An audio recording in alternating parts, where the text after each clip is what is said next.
Hope you guys did your homework and we'll do that. If anybody doesn't have the questions and the reading that we're doing, you get 2 weeks to do it. But I hope you're doing that. So I had my first question, we'll start with that. Uh, a lot of what people imagine, we're talking about the unseen realm tonight. So there's a world that exists that we can't see, we can't touch, limited to how we interact with that. And a lot of what people imagine about that world, spiritual world, isn't true. We kind of have misconceptions a lot of times, or we've just made things up. So the first question was, how are angels and demons commonly described in our culture?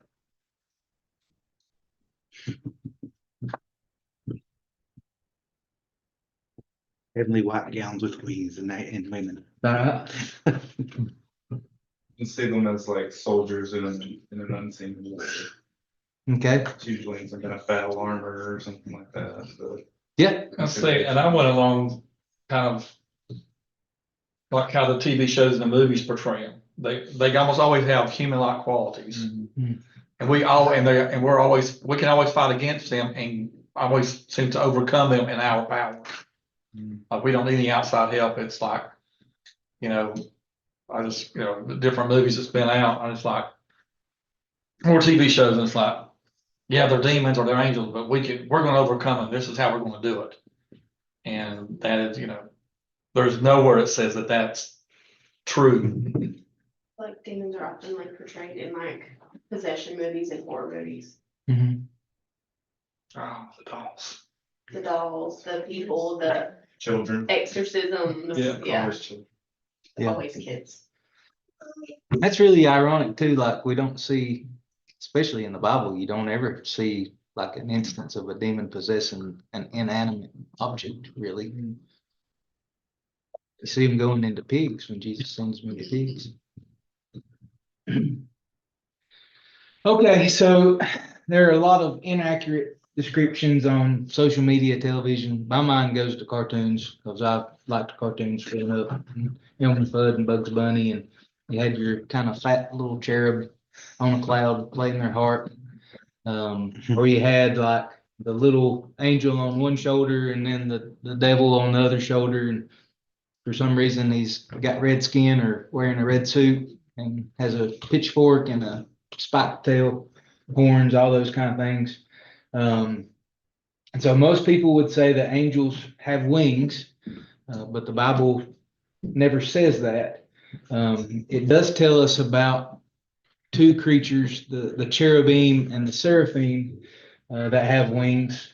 If I remember right, the seraphim have 6 and the cherubim have 4. But they are described as animals, and it's really interesting. In Ezekiel 10:15, they're described as living creatures around God's throne.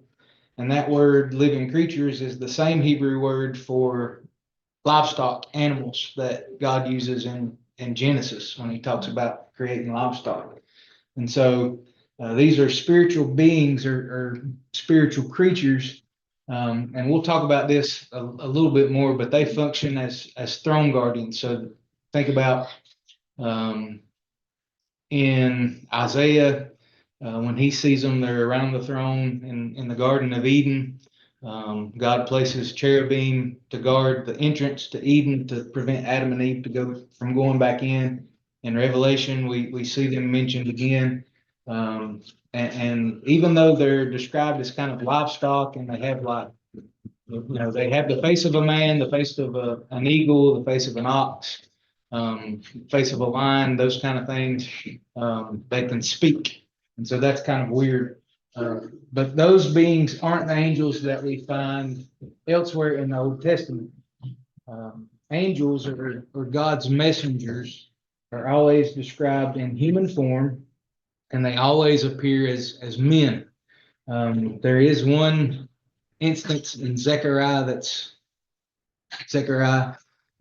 interesting because it describes a lady with stork wings, but that's a vision and it's kind of a metaphor, and so it's not a real being that Zechariah is seeing. It's most likely what happened is there was a conflation of between angels and seraphim, cherubim, where they kind of got merged together. And so somebody read the description of one and said, well, this is the same type of being, and that's where they made an assumption. And so they merged them together. And that idea gained traction in medieval times. And that's when we really begin to see angels with wings and artwork. And medieval art is very interesting. I've got a picture here. Next slide. This is Raphael's Deliverance of Saint Peter. And hopefully you can see it. Maybe you can't, but you see the angel there delivering Saint Peter. So the angel has wings and has this kind of aura around her.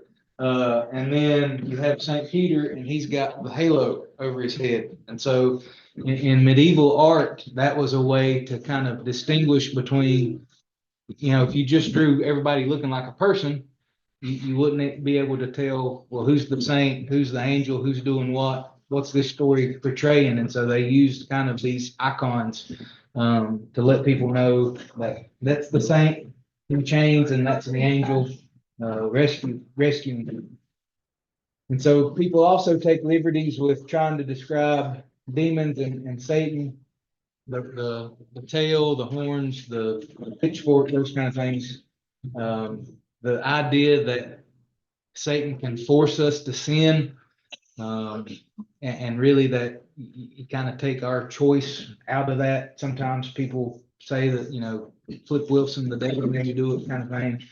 And then the really serious thing is, even in movies, and people's ideas is, a lot of people think, well, Satan and the demons, they kind of laugh about hell because it's kind of where they're going to rule. And biblically, that's not the case at all. Like when they recognize who Jesus is, they're afraid. They're saying, why are you messing with us? It's not our time yet. They know their end is destruction, kind of thing. And hell is a place of torment for them as well. It's a place of punishment for them. And we'll definitely talk about that more in the next few weeks. But the Bible does speak of a divine task force of spiritual beings who carry out God's command. And so this is what we will refer to as God's assembly, or we'll refer to it as his divine council or his court. And so Psalm 89, 5-7, and you can hear the language in this psalm. Let the heavens praise your wonders, O Lord, your faithfulness in the assembly of the holy ones.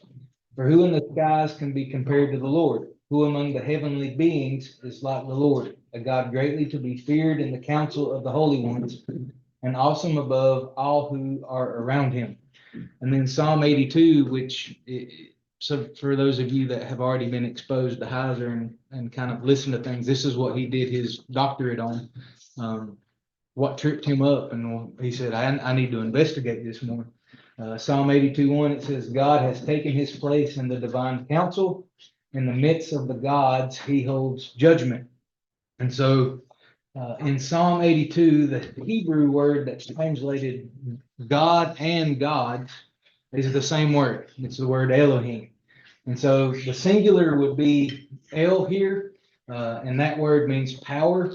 And so, or Eloah, the over here on your right, it means the powerful one. And so what they did is El, which would be kind of the singular generic word for God, or the power, a power.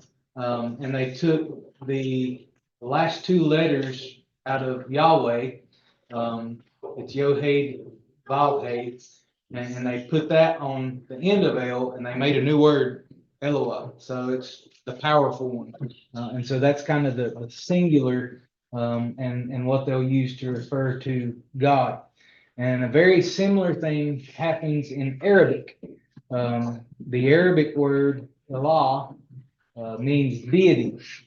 And so what they did to arrive at Allah is they put the word all, which means the, and Elah together and made a contraction of those two for the word Allah. And so that's just kind of a way to help you see how that happens in languages. Happened in Hebrew, happened in Semitic, happened in Arabic, those kind of things. And just as a side note, today, Arabic Christians that are Arab in the Middle East will still call the same God we're talking about Allah, even though there are a lot of Muslims and they will use that word Allah, and that's what automatically comes to our mind. But that's just their word for God in the Arabic language. And so the key difference is not the word. They're using the same word as Arabic Christians. The key is the difference in their theology. And so, and just a side note again, those key differences are typically people who are Muslim will deny the Trinity. They don't think God could have a son, and they'll actually misunderstand the Trinity oftentimes and think Mary is included in the Trinity or that we're suggesting that. And most of them will deny the crucifixion. So that's the two big theological issues. And so in Psalm 82, the plural is used for God singular and for God plural. And so it says Elohim has taken his place in the divine council. In the midst of the Elohim, he holds judgment.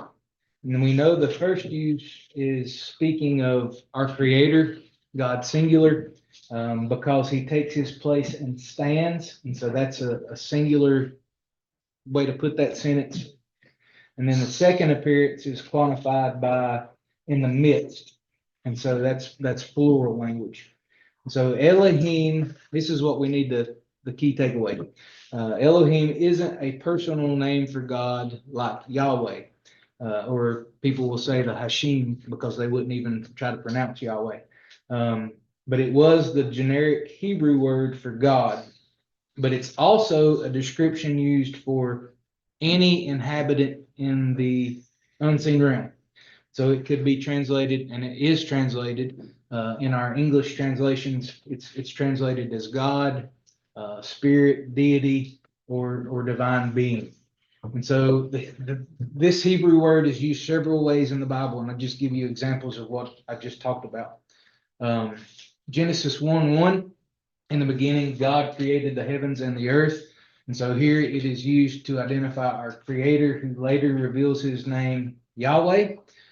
In Deuteronomy 32:17, it's used to describe demons, gods who were no gods. And so it says they sacrificed to demons that were no gods, to gods they had never known, the new gods that had come recently, whom your fathers had never dreaded.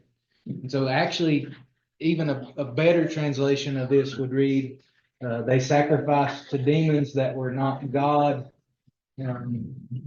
Eloah, big G singular, but to God's Elohim, little g plural, that they had never known. And then 1 Samuel 28:13, it's used to describe a ghost. It's talking about Samuel who has died and his ghost, his spirit. The king said to her, "Do not be afraid. What do you see?" And the woman said to Saul, "I see a God coming up out of the earth."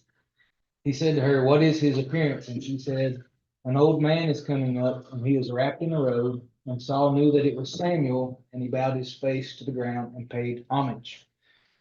And so that kind of sounds confusing. How do we know which God? Are we talking about capital G God, or are we talking about little g God? And so the Bible distinguishes Yahweh from the other Elohim in several ways. First is by his divine name, the Yod-Heh-Vav-Heh, usually signified by, anybody know in your Bibles, how do you know when God's name is used, personal name is used? All capital. All capital. All capital. All capital, lowercase. And so it'll look like this.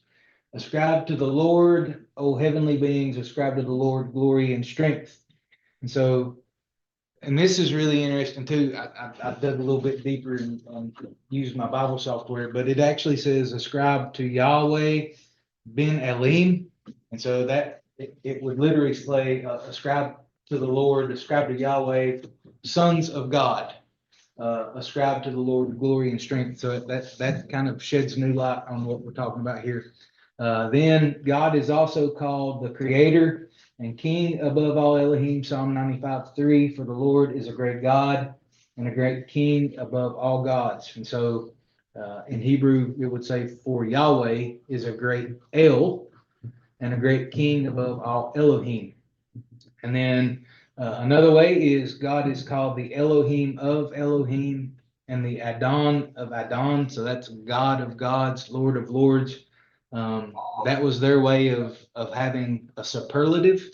And so Deuteronomy 10:17 says, for the Lord your God is God of gods and Lord of lords, the great, the mighty, and the awesome God who is not partial and takes no bribe. And then finally, only Yahweh is God. Besides him, without him, there are no Elohim. And so Isaiah 45:4-7, I am the Lord and there is no other. Besides me, there is no God. I equip you, though you do not know me, that the people may know from the rising of the sun and from the west that there is none besides me. I am the Lord and there is no other. I form light and create darkness. I make well-being and create calamity. I am the Lord who does all these things. And so besides him, in Hebrew there doesn't mean there's not one other than him. It does mean that, but it also means without him, none of the Elohim would be possible, if that makes sense. Like he is the creator of them as well, which is different from Jesus, right? Because Jesus is uncreated. We'll talk about that when we look at John again this weekend. That he was with God and he was God. That all things, that nothing was made that was made without him, is what John tells us. And so the Bible makes it clear that Yahweh alone is the creator of all things, that there are no other Elohim beside him, that all of the other Elohim are under his authority. And so he alone is the uncreated one without equal. However, these other spiritual beings are very real, and we see that in God's counsel. And so a couple of weeks ago, we looked at a story in 1 Kings 22, where, remember, King Ahab, the wicked king, wanted the other king of Israel to join him to fight the Syrians. And so he went to his prophets. He wanted to know if he would win the fight. And they went to,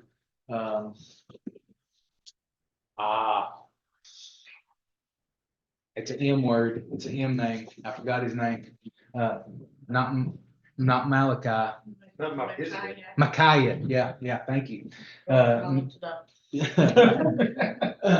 He went to Micaiah, who was a prophet of the one true God, and he goes to God in prayer and says, what's going to happen? And God looks for a volunteer from his council. He consults them and says, who wants to go and kind of do my will? And so these Elohim are more than just a human invention represented by idols. The people who made those idols knew that they represented something real. And so in their mind, those idols were objects that their God could inhabit. That's how the gods would receive their sacrifices, their worship, and how they would dispense knowledge to the people. It was a vessel for their gods that they could inhabit and live among them. And so that's one of the big themes that we need to remember, because that's true for people today. People want to be in the presence of God. We're looking for God. I think it was, I forget who said this too, but we have that God-shaped hole in our hearts. And so Psalm 82, verse 1, and then verses 6-7. Going back to that psalm, it says, God has taken his place in the divine council. In the midst of the gods, he holds judgment. I said, you are gods, sons of the Most High, all of you. Nevertheless, like men, you shall die and fall like any prince. And so most of the time, the sons of God appear in God's presence, as in the book of Job, if you remember the book of Job. And Job also tells us that these sons of God were around before God created the earth. Job 38, 4-7. Where were you when I laid the foundation of the earth? Tell me if you have understanding. Who determined its measurements? Surely you know. Or who stretched the line upon it? Or what were its bases sunk? Or who laid its cornerstone when the morning stars sang together and all the sons of God shouted for joy? And so calling these spiritual beings sons of God makes sense. It's familial language. It's family language. And so they too were created by God before he created the earth and all humanity. And since they are God's sons, they shared in God's dominion and plan in a very similar way that we do. So this is why we see them invited to his council. They could participate in what God was about to do with King Ahab. We also see this in the book of Daniel. Daniel 4:16-17. Let his mind be changed from man's, and let a beast's mind be given to him, and let 7 periods of time pass over him. The sentence is by the decree of the watchers, the decision by the word of the most holy ones, to the end that the living may know that the Most High rules the kingdom of men and gives it to whom he will, and sets over it the lowliest of men. So this is when King Nebuchadnezzar is driven mad, goes out and eats grass like a cow for 7 years. And so it says his sentence is decreed by the watchers. And so that's another name for these divine beings. And it's a name that we'll talk about a little bit more because it appears in a piece of literature from the Second Temple called the Book of Enoch. And that's not part of our biblical canon. It's not divinely inspired, but it is important because that's how people understood what God did during the days of Noah and at Babel. And it's important enough that the apostles actually quote the book of Enoch. And so it's not like this is a useless thing or something to be wary of. It's good to read it and see how they were thinking, what was going through their mind, how they understood things. And so God's counsel participates in God's rule over creation. Behind the scenes, we see them giving orders, but they are also supernatural free agents. And that's what we'll get to when we move into the kind of the flood narrative. And so there are times when groups of them have rebelled, just like the big rebellion of humans. The first one was in the Garden of Eden, but there were also other places of human rebellion. At Babel. Then again, even when you get to the book of Numbers, I'm studying the book of Numbers because that's probably where we're going to after, well, it is where we're going to after John.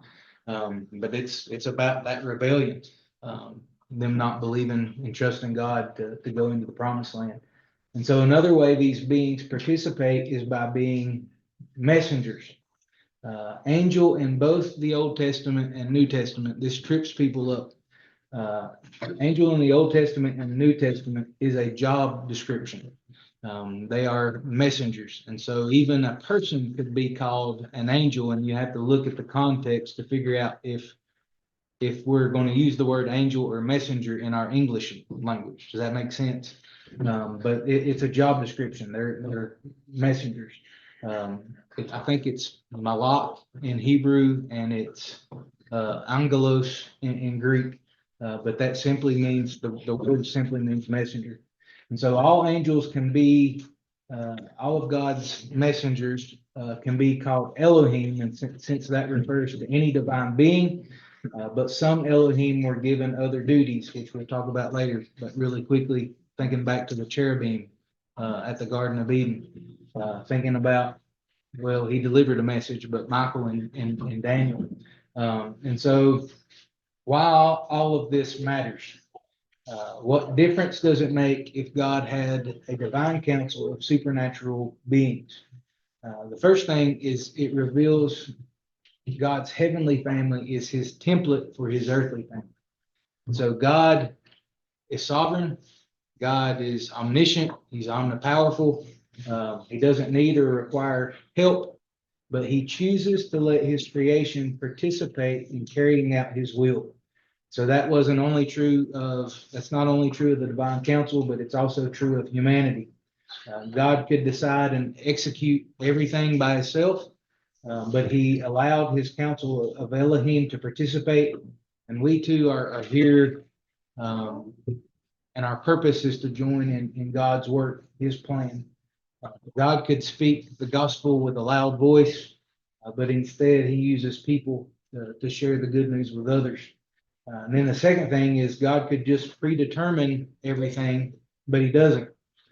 Those spiritual beings were free agents. They made decisions. They had a choice to be obedient or rebel against God. And so the same can be said of us. God created humanity to bear his image, to be his ambassadors. Adam and Eve were supposed to trust and obey him. Instead, they rebelled. And today we're still called to trust and obey him. And so because of Adam and Eve's rebellion, the earth was cursed instead of being blessed. That's the really sad part, because God wanted them to be fruitful and multiply and share his image throughout the earth. And so because they disobeyed, the earth was cursed instead of blessed.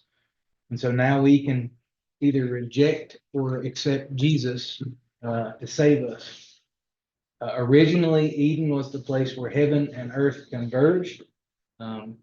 We read that God walked with Adam and Eve in the cool of the garden. But in Genesis 3, we also find out there were divine beings in the garden. And there was a rebellion there too.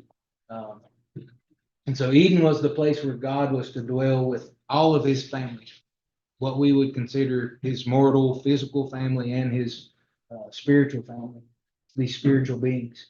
And so that's what God is going to restore when Jesus returns.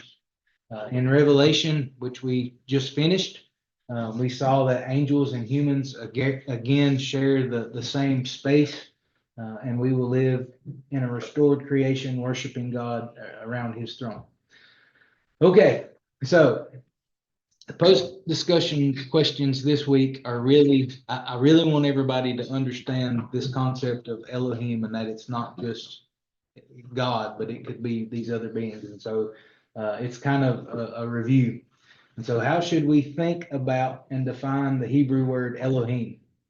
So you guys talk to me. Let's see if I made any sense. The power. That it isn't a personal name, it's Right. defined as God's spirit, deity, or divine being. Okay. So it can refer to any divine kind of supernatural being. Question 2. Who is Elohim describing in these verses? I can put them back up there if I need to. Genesis 1:1 should be really easy. In the beginning, God created the heaven and earth. That's the creator. All right, so the creator. In 32:17. It's not 37:17. Yeah, sorry, I had a typo. We kept looking for, My I kept looking for family- Deuteronomy. Yeah, I kept looking for Deuteronomy, number 37. Deuteronomy ends before that. So, Taylor's got a different Bible. and so here it's talking about demons that were no gods, right? And then Samuel 28:13, hopefully that's more familiar. I ain't afraid of no ghosts, right? And then how did the biblical writers distinguish Yahweh from the other Elohim? Okay, all capitals. Okay, all capitals is his personal name, Yahweh, that he revealed to Moses. Psalm 95:3 says,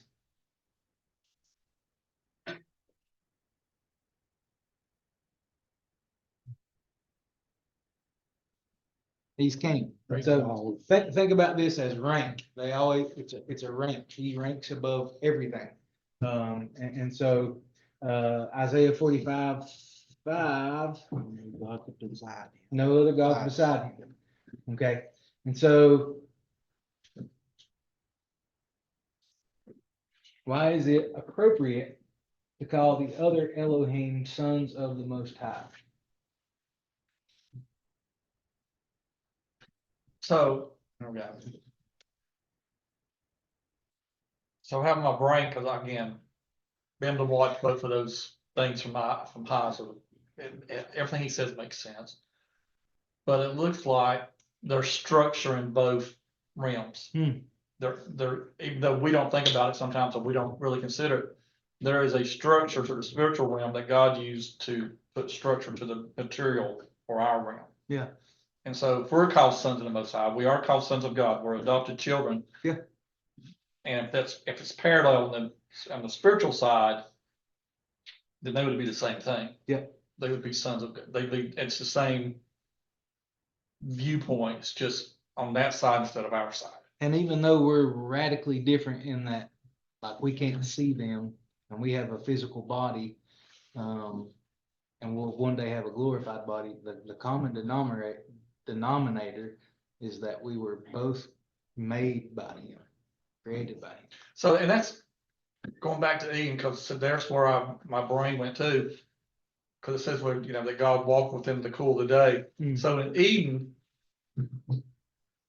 Adam and Eve could see the spiritual world just like Elijah, we saw in Elijah, Yeah, I think they could. so they both coexisted in Eden Mhm. before that. So that's the reason that Satan was there then. Yep. Right? That's how he was able to tempt them, because it was And that's why there's no, not dual, but it was that's why there's no shock and awe that he's talking. And because they know, like, they're not worried about who he is. Because there's been beings there. We don't know how long passed between their creation and the first thing, but that makes sense. Yeah. And sports, I mean, that's good stuff. Good things to think about. And we gotta cut ourselves a little bit slack. One reason we don't think about it a whole lot is because we can't see it. So, but I think the big thing is God's tried to tell us about it and tell us, that there's more than what meets the eye. There's more than the things that we can see, touch, taste, smell, hear. And then, so how much more was that? I mean, again, because we always talk about in class, and we talk a lot about, you have such a Western point of view on everything, including the Bible. For the people in that time period, when they read that, they automatically, it clicked, where it didn't with us, right? I mean, to a certain point, they understood. I don't know the answer to that. I know in the second temple period, they had ideas and explanations for how things work, and were a whole lot more closer to what we're gonna be talking about than what people have thought all their life. As far as what really happened, because, that the sons of, because we're getting to the sons of God marrying the daughters of men, and there have been 3 or 4 explanations of what this could be. But they had a very set thought pattern of what that really entailed. And I think it does make sense, and I think people have been afraid to say, well, these are spiritual beings, because we don't know much about them. And we don't know what to do with it. Yeah. And what's cool is, as we start making connections from the Old Testament to the New Testament, there'll be more things that's like, oh, well, that makes sense in light of how the whole thing's set up. Like even where Jesus goes and how he goes to the Mount of Transfiguration and goes to where he talks about the gates of hell will not prevail. Like even those things, and we have in our minds that this is what it's talking about, but when you connect all this together, it's like, oh, so that's what he was doing, because it really is a battle. I mean, it's a cosmic war, and we'll see more. Then 5th question is, how are both humans and Elohim involved in Yahweh's dominion?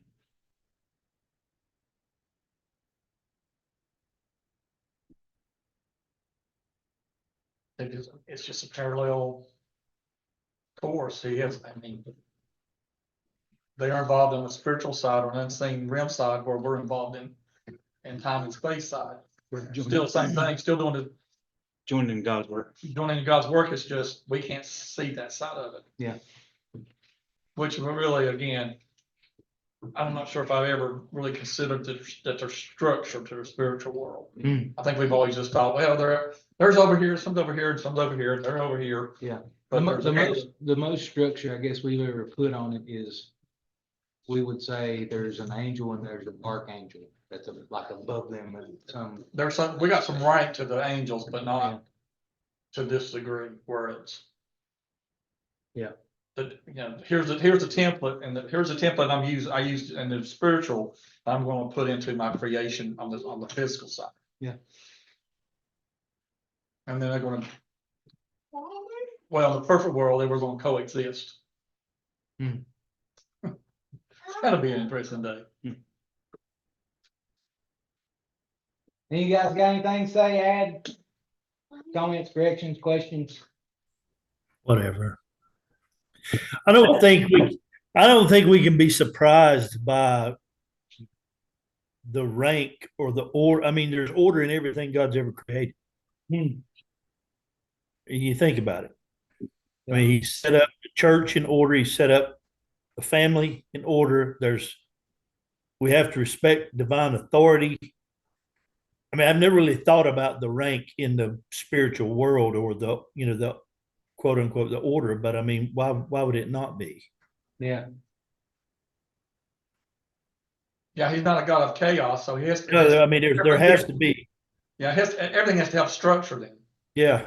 or, I guess for me, the big change in my thinking was, like, I always just assumed that the angels did what you saw in Isaiah, and they all just stayed around his throne, bowing, worshiping him, and they never had a purpose other than that.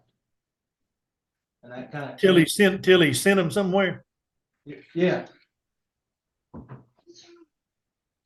I don't know. I guess I had a little more broader perspective. Maybe not much. I mean, I can't say that I had much. yeah, Your point's valid and applicable for my thought process, but I guess there were so many places in scripture where, we talk about angels or messengers or whatever it is. And so, I don't know. I'd have to think about that one some more.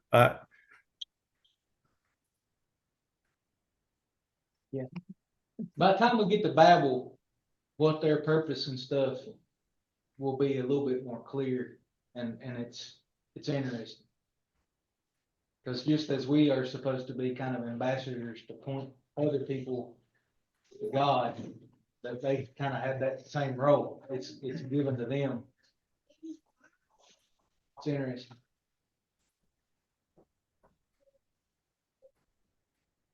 Okay, well, if there's no more questions, I just wanted to make sure we all got on the same page because a lot of people will hear this and say, well, now you're talking about polytheism. And we're not talking about polytheism. There is only one God. uncreated. Uncreated God, yeah. One of those things where context really matters whenever you're trying to distinguish what you're talking about. So anytime you encounter that Elohim title, important to understand it could have different individuals that could be designated from that. It doesn't always specifically designate Yahweh God. Yeah, yeah. That's the key takeaway.